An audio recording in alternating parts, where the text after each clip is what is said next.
Vijaya,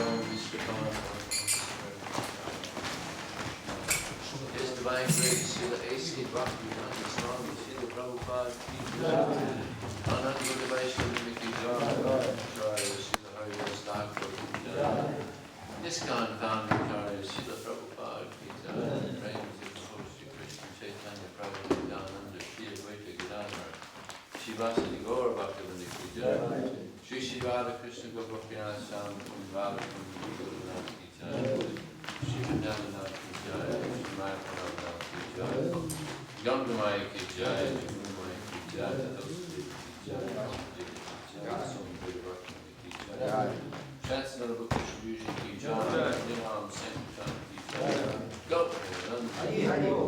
Oh, glorious Son of Devotee. Oh, glorious Son of Devotee. Glorious Son of Devotee. Oh, glorious Shri Shri Guru, Shri Guru.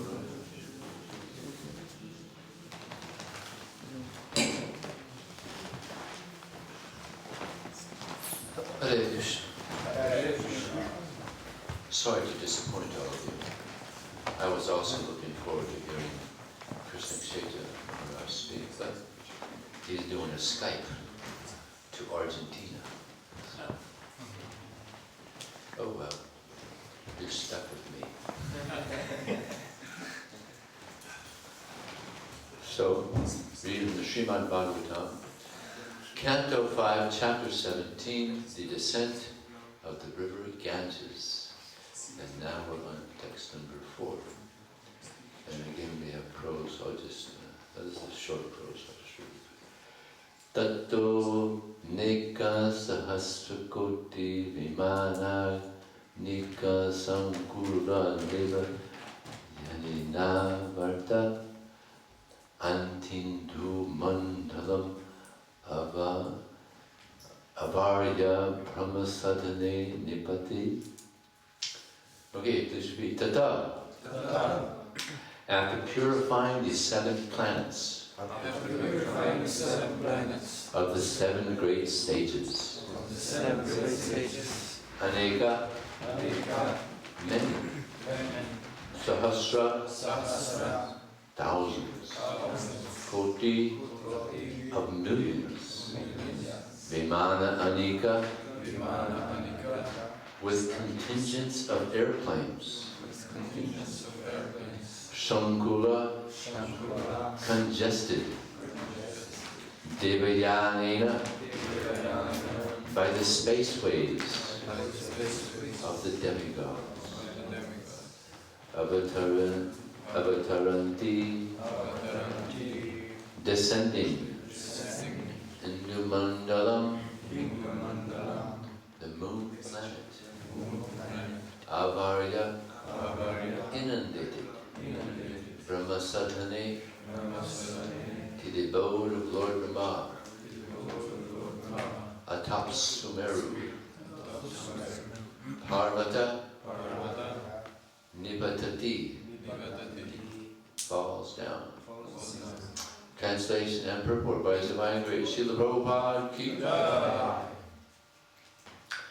After purifying the 7 planets near Dhruvaloka, the pole star, the Ganges water is carried through the spaceways of the demigods in billions of celestial airplanes.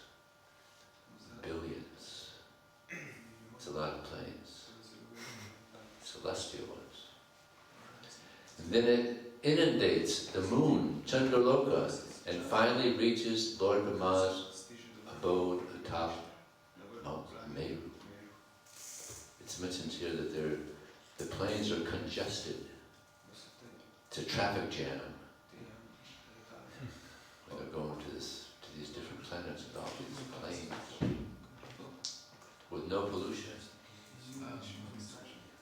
no chemtrails or anything like that. Purport. We should always remember that the Ganges River comes from the causal ocean, beyond the covering of the universe. After the water of the causal ocean leaks through the hole created by Lord Vamanadev, it flows down to Dhruvaloka, the pole star, and then to the 7 planets beneath Dhruvaloka. Then it is carried to the moon by innumerable celestial airplanes. Then it falls to the top of Mount Meru, which is known as Sumeru Parvata. In this way, the water of the Ganges finally reaches the lower planets and the peaks of the Himalayas. And whose head does it land on? Lord Shiva. And from there it flows through the hardware and throughout the plains of India, purifying the entire land. How the Ganges water reaches the various planets from the top of the universe is explained herein. Celestial airplanes carry the water from the planets of the sages to other planets. It's a pretty interesting way to carry a river. Put it all on planes. Pretty amazing.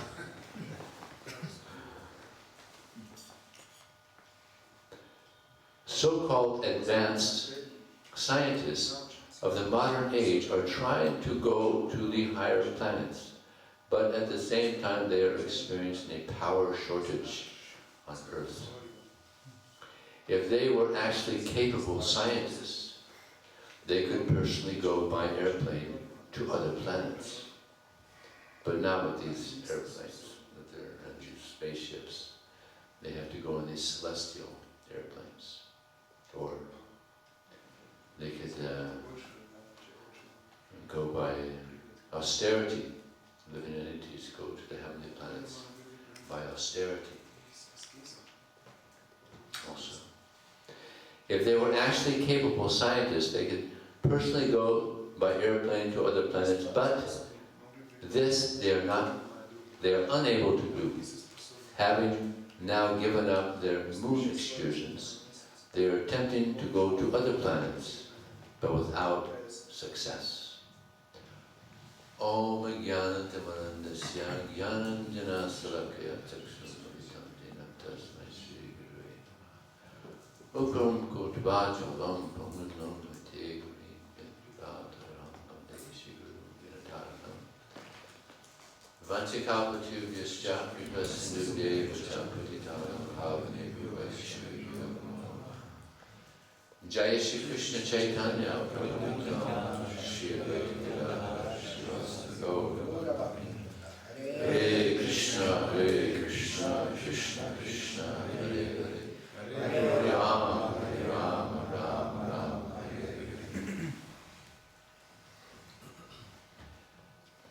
So Prabhupada mentions here that the astronauts that are trying to go to the moon, they weren't actually successful. And he gave the example many times, it's just like for some people to come here to Slovenia, they need a visa, right? Some people from different countries. To go to Russia or to go to America, you need a visa, you can't just go in. So what to speak of going to a higher planet? You can't just go in there. No, it's not possible. And there's something also called the Van Allen radiation belt. You ever heard of that? The Van Allen belt, it's a huge, very wide radiation belt that surrounds planet Earth. And it doesn't matter how much or how big your spaceship is. If your spaceship goes in there, you're going to cook. Because it's like very thick radiation. So, and the president, there was a big competition. Who's going to go to the moon first, Russia or America? And Russia had already gone to space, and America hadn't. So they were behind. They were already behind. So the president told their NASA, even if you got to fake it, go to the moon. So they thought, well, it'd probably be easier to fake it than to actually go there. So that's probably what happened. So this Ganges water was very, very purifying. Why is it purifying? Because it comes from the toe of Lord Vamanadev. So anything in connection with Krishna is very purifying. Even the water that touches the toe of the Lord.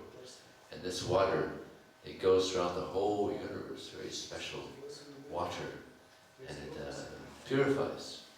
And even though it may appear contaminated, just like now if you go to India, you'll see that the Ganges is not very clean, the Yamuna. Even the United Nations has declared that Yamuna is a dead river.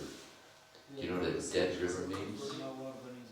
A dead river means nothing lives in it. You won't see any fish in it. That's dead. Therefore nothing can live in it. And I think the Ganges, I don't know if it's dead yet, but it's not looking too healthy. Putting all this pollution, chemicals, industry, all this, it's terrible. But now we have actually, since for hundreds of years probably, we haven't had such a good Prime Minister in India. This Prime Minister Modi, he actually gets some guidance from devotees, I've heard also. Very nice gentleman. So he's, now there's only, I think there's only 2 states in India where they're killing the cow now. So he has stopped cow killing. And even in some places, in Gujarat, if anybody gets caught killing a cow, life imprisonment. Of course, it should be like when Parikshit Maharaj. What did Parikshit Maharaj, when he found someone's going to kill a cow, what was he ready to do? He was ready to kill him. Yeah. But now, I mean, that's pretty good. So that's a good deterrent. You get caught killing a cow, you go to prison for life. And India is no place to be in prison. Pretty happy. So, and now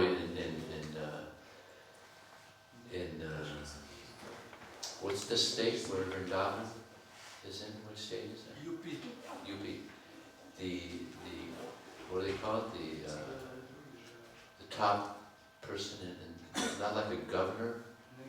What do they call it? Prime Minister. Not Prime Minister. What is it? Chief Minister. Chief Minister. See him. Chief Minister. He's a Swami. He's a sannyasi. And he's very nice actually. He's also cleaning up things quite a bit. One of the things they want to do is focus on cleaning up the Yamuna River. So he's also very nicely trying to bring back in the Vedic culture also. Very much against the cow killing. So looks like some amazing things are changing in India. Very auspicious. So hopefully they'll also be able to clean up the Ganges River. These are very holy rivers. We generally don't hear holy rivers. It's like in America we have the Mississippi River, the biggest river in America, the Mississippi River. But it's not considered to be a holy river. Or they got the Nile River in Africa, which I think is the longest river. And the Amazon River, the widest, biggest river. These aren't considered to be holy rivers. But in India, these are holy rivers. And the Yamuna, why is the Yamuna a holy river? Because Krishna performed pastimes in the river Yamuna. So it's a very, very special river. And the Ganges, because it's coming from the toe, from the feet of the Lord. Therefore it's very special rivers. So everything that comes in contact with Krishna is very purifying. Rivers, offer food to Krishna, it becomes sanctified. Food, prasadam, we get purified by taking prasadam. The words that Krishna speaks are also very purifying. Therefore it's stated, Krishna says in the Bhagavad Gita, Vidya Vinayat, Raja Vidya, Rajaguyam, Pavitam Gabhutamo, Pratik Savagamam, Susuk Kartamam. That this knowledge, these words that are coming from Krishna, is the king of knowledge. There's so much knowledge, there's so much information, so many universities and so many libraries all over the world, millions of books. But Krishna gives knowledge by which one can become so pure that one can go back to the spiritual world. This is how powerful the words are of Krishna. Very purifying. Just hearing the words of Krishna, we get purified. Rajavidya, Rajaguyam, and this knowledge, it's called it's known as very confidential, secret knowledge. And one may ask, well, we're distributing the Bhagavad Gita all over the world. Millions have been distributed in different languages. So how is it a secret? Well, even there's people that have translated the Bhagavad Gita, and it's even a secret to them. One actually has to be a devotee to understand the message of Krishna, otherwise it's a secret. And even examples of big scholars, Dr. Radhakrishna, he got his degree in Sanskrit at Oxford University, knew Sanskrit very well, but he wasn't a devotee. Therefore, when he came to this verse, Manmana Bhava Madhvam, Madhyajimam Namaskar, Mamavaishasi Satyam Te, Pratijani Priyosame. He says it's not unto Krishna that one must surrender, but to the unborn within Krishna. But there's no mention of any unborn in this verse at all. He says not unto Krishna, but in this verse 6 times. Manmana, Bhava Madbhakto, Madhyajimam, Namaskar, Mamavaishasi Satyam Te, Pratijani Priyosame, 6 times. He mentioned me. But this big scholar says, no, it's not unto Krishna. Brilliant, right? So this is why it's a secret. You actually have to be a devotee to understand the message, this king of education, Bhagavad Gita. So therefore we're trying to become devotees. And when we understand the Bhagavad Gita, then this is our ticket back home, back to the spiritual world. So Rajavidya, Rajaguyam, Pavitram. Pavitram means it's very pure knowledge. It's so pure that if we just hear the message of Krishna in the Bhagavad Gita, we get purified. So Krishna is so pure, inconceivably pure. But sometimes it's found that people of other religions, they go to India and they try to promote their religion, and one of their ways of getting people to join their religion is they'll criticize other religions. They criticize Hinduism. And one of the big ways they criticize Hinduism or Vaishnavism is that, what kind of a God is this? What kind of a God is this? Krishna. He's dancing with married women and unmarried women at the dead of night. What is this? What kind of a God is this? What kind of a God are you worshipping? Is that right? Is that moral? But people are very simple, so they don't understand Krishna too well. Actually, all women belong to Krishna. All the wives and all the universes, all the single ladies, all belong to Krishna. We also all belong to Krishna. Everybody belongs to Krishna. We're all part of Krishna. So for Krishna to dance with his parts and parcels, his gopis, and this is not immoral. He's the father of everyone. So it's not immoral at all. But if someone claims that this is my wife or this is my girlfriend, and it's not true, then that's actually immorality.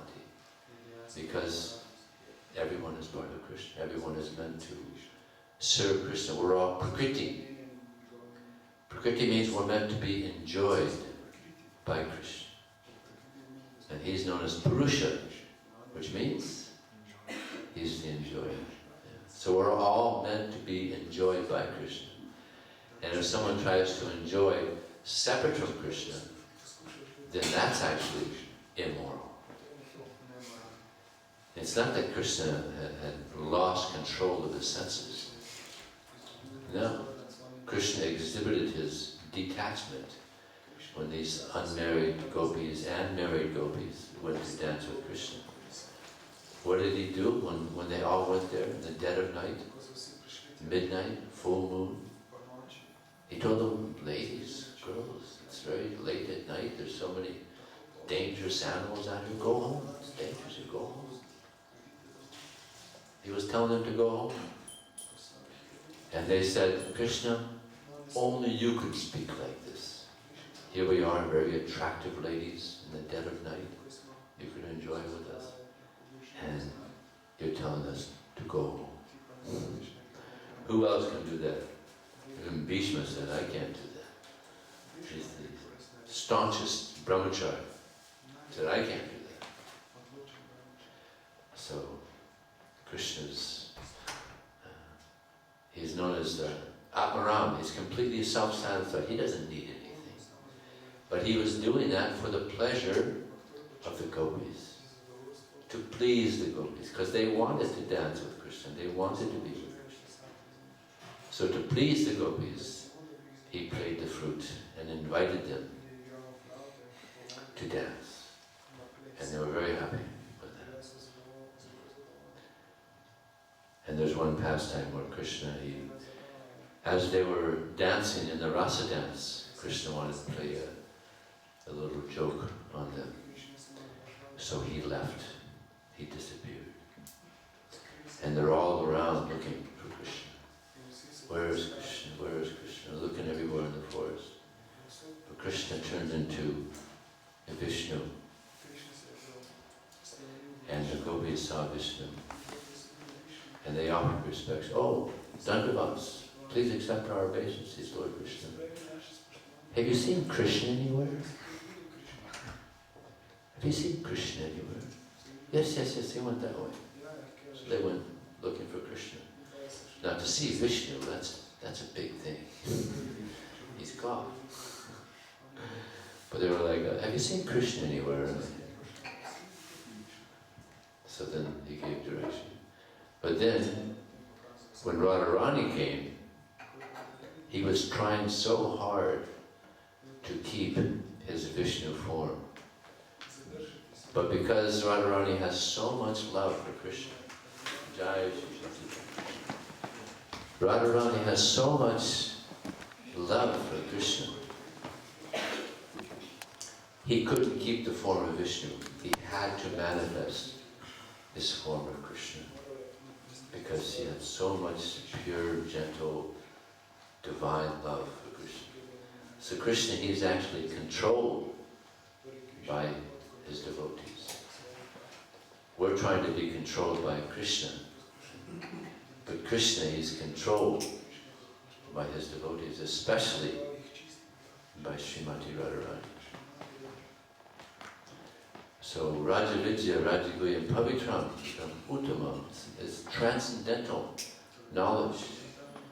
There's so much knowledge in the universities, but when the students study and read all this knowledge, does anybody become transcendental?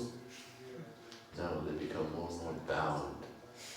They become more and more bewildered by this materialistic knowledge. Bhaktivinoda Thakur, he says the university system is the slaughterhouses for the soul. Slaughterhouses for the soul.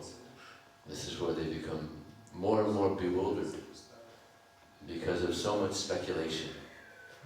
So much speculation. So, but we're getting transcendental knowledge. Knowledge by which one can become completely purified of all contamination, by which one can understand who they are, that we're spirit soul, that we're part of Krishna. Krishna is the cause of all causes, the creator of everything. Prabhupada said an intelligent person will ask 3 questions. Why am I here? What's the goal of life? What happens at the time of death? Are any of these questions answered when you go to the university? Classes?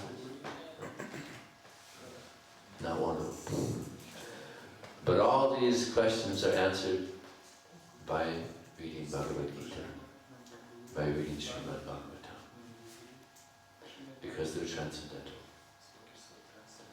In the Srimad Bhagavatam, it's stated, Nayat Vachistraptam Paramparaya Jagat Pavitam Praganita Karij Tadvaya Samtirtam Vasanti Manasam Nayadraham Sa Nirmat Yusiksaya. That literature which does not give description of the glories of the Lord, who alone can sanctify the atmosphere of the entire universe, are said by sages to be placed in the pilgrimage for crows. On the other hand, that literature which does give descriptions of the glories of the Lord are of another creation, directed towards bringing about a revolution in the impious lives of this world's misdirected civilization. So, you get 2 different types of birds. You got the crow, and where do you see the crow? They're always in the garbage, the refuse, getting horrible things. And then the swan, they're in beautiful lakes, rivers. So the devotees are swan-like. They want to get the message of Krishna and get purified. The crows, they just want to get all this garbage, just like there's so much literature, so much garbage literature out there. And like this Playboy magazine. It's like there's one devotee on the plane. He was flying the plane from South America to North America. And this man was sitting in front of him, and he was, nicely dressed, looked like he came from a good family. But what is he doing? Reading Playboy magazine. So he was just thinking, people's consciousness is just going down to the gutter, It's flying pigs, Flying pigs. Just thinking of animal activities. The human form of life is meant to understand higher values in life, not to just think and act like animals. Such a waste, the human form of life. So we want to give them knowledge by which they can become liberated from this animal mentality. So they can become free of old age, death, birth, anxiety. So this is what this literature does. We become purified. So therefore we're distributing these books so that people can become swan-like. So they can get free of their crow feathers and grow swan feathers. That's what happens. When we take the Krishna consciousness, we give up our crow-like mentality and we develop this swan-like mentality. And so many people are coming by this book distribution. All around the world, people are getting purified by this knowledge. And there's different ways that people come to Krishna consciousness. Many are coming through books. I'm curious, how many of you came to Krishna consciousness from receiving a book? And how many of you came because a friend introduced you to Krishna consciousness? Okay, yeah, well, quite a few. How many of you came because of kirtan? You were inspired by kirtan. That's the first thing you saw, that was your introduction? No, not the first, but then it developed. What was your introduction? Mantra. Mantra. Mantra. I chanted. Oh, yeah. But you heard that from somewhere. Where did you hear it? I learned it. I knew he was in this. So a friend introduced you. And then So many ways people are coming to Krishna. How about prasad? How many came because of prasad? Okay. Some. Actually, we all come because of prasad. That keeps us here. So there's many ways that people come to Krishna consciousness. So therefore, this movement is we're a movement, and we want people to come in so many ways. Therefore, we go in all these different ways. And we distribute books. We give the holy name. We give prasadam. We encourage devotees to inspire their friends to also take the Krishna consciousness. In this way, people get purified. I'll tell you, there's some amazing ways that people come to Krishna consciousness. There was one criminal. He was in the top 10 wanted list in one country. Have I told this here already before? It's amazing. And he was worried. I'm going to get caught eventually. They're looking for me. I'm in the top 10 wanted. So he was like, big anxiety, big kunta, big anxiety. So then he saw Harinam go by, and he had a flash of light. That's how to do it. That's how I can do it. So he got some books from them, and he took him to his apartment, and he was reading them, just to understand something about the philosophy. And then he found out where the temple was. He started visiting the temple, and he went in there. He joined the temple as a hideout. Because, who's going to look at the Hare Krishna temple for a big criminal, right? So he joined the temple, and he was doing everything like a bhakta. And he was getting up early. That was the toughest part, you can imagine.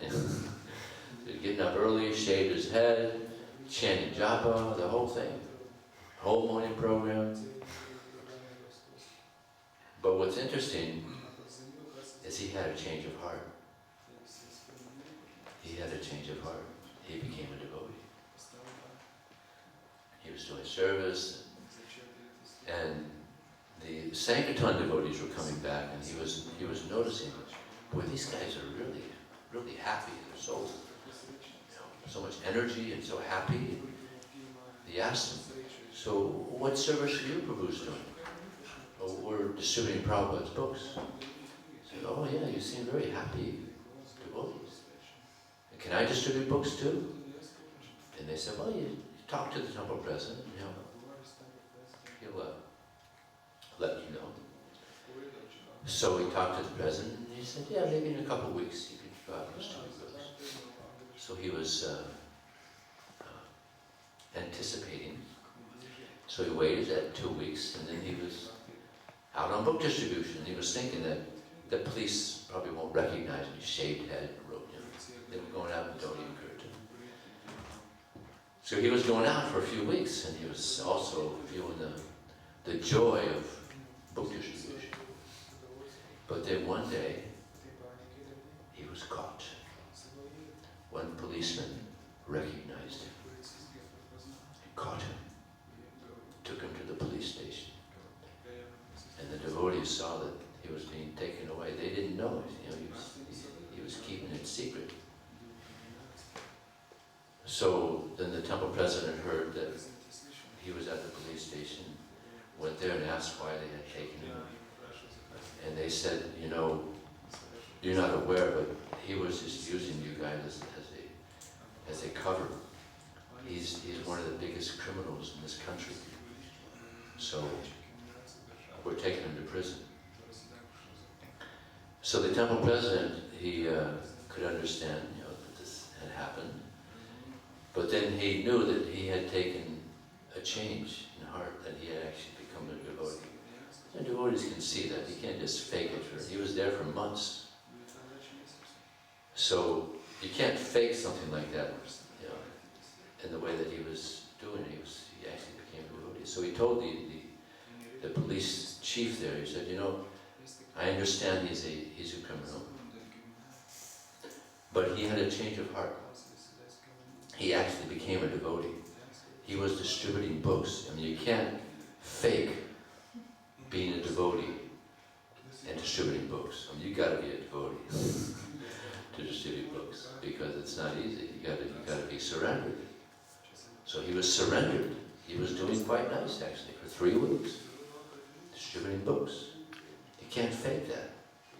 So the temple president knew this. So he asked the police chief there, can you just, understanding that what happened, you know, he's become a devotee of God, he's actually become a monk. Can you let him go? And the police chief just started laughing. He said, you don't understand how big a criminal this was. He was just like doing all kinds of, you know, he was like Jedi and Madai, you know. Of course he didn't say that, but I'm telling you. So, no, we can't. But I'll tell you what, we're going to take him to a prison that's top security. And what we do there is we usually drug them so that they can't even think about how to escape. But because you said he's become a monk, he's had a change of heart, we're not going to drug him. We're just going to put him in prison. High security prison. So the devotees, all right. So they took him to this high security prison. And the way these prisoners were being fed was they would just throw loaves of bread at them. Maybe 2 loaves or so, and they would fight over the bread. So this devotee that was in there now, he thought, well, we got to change this. You know, this is not good. So he was preaching to the other prisoners, and he had become a good preacher also. So he was making friends there. So eventually, he told the prisoners, "Listen, what we're doing here now, it's uncivilized. Why don't we do this? Why don't we catch the bread when they throw it down, and let's offer it to God. I'll offer it to God, and then I'll serve all of you equal portions, and then we'll, you know, eat in a civilized way. Does that sound okay?" And they said, "Yeah, okay. Then we don't have to fight so much. Let's do that. Let's do it." So the next time they threw the bread down, they caught it. And this devotee, you know, there's different ways you can make deities. Did you know you could actually make a deity out of dirt on the ground? Did you know that? In the Bhagavatam it's mentioned, you could just, or in the sand, you can just make a form of the deity. So he did that. And he offered the bread. It became prasadam. And he sat them all down, and he served them all prasadam. And because of the prasadam, and because of his good preaching, there was a whole change in consciousness in this prison. Like Prabhupada gives an example, if you put a rose bush, a big rose bush in a forest, then it makes the whole forest fragrant. Yeah. So this devotee became a rose in this prison. and he changed the consciousness of the prisoners there. So this police chief, he wanted to see how I was going after a couple months. So he went there to this prison, and he was totally shocked to see how they had changed so much from this one devotee going there. And the prison guards also, everybody's just like amazed. So the police chief, he told the temple president, he said, I've seen what you were talking about. He has gone through a major change. So we're going to reduce his prison sentence. So he was in there for life. They reduced it to 5 years. So this is the result of Krishna consciousness. You want to hear one more? Yes. This is really amazing. You know, how different people come to Krishna consciousness. He became a devotee. Actually, this person, after 5 years, he went back to the temple and continued being a devotee. So the president was right. So this one person was very inimical to devotees. He used to throw rocks at the temple, and he would harass the devotees, call them names, and he was just a really demoniac person. So one time, after throwing a rock and breaking a window, one devotee just said, "All right, I'm fed up. I've had it." And he ran after this guy, and he was running, and he caught him, and he